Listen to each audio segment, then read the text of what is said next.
Good morning everyone, Ali Mills from the Ali Mills Group here, coming to you today with your weekly Thursday thought video. And today I wanted to talk to you about why the sign in your yard matters. If you're watching this video, then chances are you are more than aware that the real estate market on the east side is incredibly hot and a very strong seller's market. We often talk about the number of percentage of homes that sell at or above list price and lots of other stats. What I want to talk to you about today is the statistic that is often forgotten and rarely discussed, and that is the percentage of pending homes that fail to close.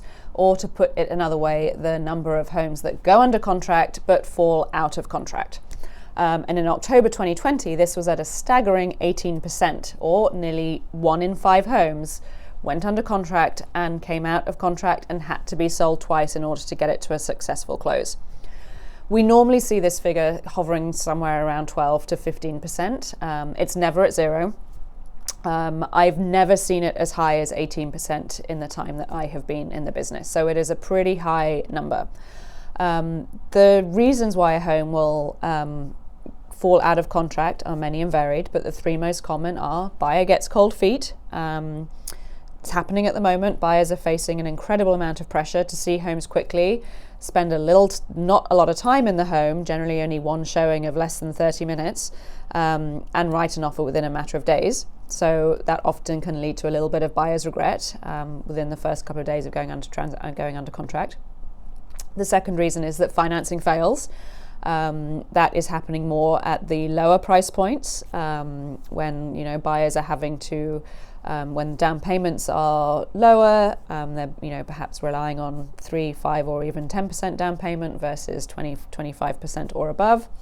And appraisals failing to come in at value. And if that happens, then if the buyer does not have more money to bring to the table, then buyer and seller need to come to an agreement on a new purchase price. And if that can't happen, then the home falls out of contract. So they're the 3 most common reasons why a home will fall out of contract. So it's very important that you work with an agent who has the experience of transaction management. Getting your home listed is far more about the transaction than getting the sign up and the home on the MLS and the pictures taken. That, to be honest, it's a lot of work, but it's almost the easy bit. And even going under contract in this market is one of the easiest things. Keeping the transaction together is the hardest part of any transaction to do, and you want to work with an agent who is experienced at that and has a very high success rate. So questions that you should be asking your trusted real estate advisor: how do they verify a buyer? If you have multiple, even if it's just an offer, but certainly if it's multiple offers, how do you verify which offer is the strongest? Do they speak to the lender, assuming that is a contingent offer, it is a financed offer? Do they see proof of funds if it's not a financed offer? What questions do they ask the lender? How do they manage the appraisal process? Have they even asked the lender if a buyer has a very high down payment of, typically if you're 30% or above, then some lenders will waive the appraisal. Have they asked the lender if that is possible? Have discussions with them about the benefits of doing a pre-inspection and how that could help you avoid that very treacherous pending transaction window, which is when a lot of transactions can fall apart and go straight to pending instead. Your sellers, I caution you, when you are selecting offers, particularly if you have multiple offers to review, I advise against basing it purely on purchase price and going the one with the highest purchase price. You want to very much consider the contingencies that come with that offer. At the end of the day, an offer with the highest purchase price that is not likely to close is not worth the paper it's written on.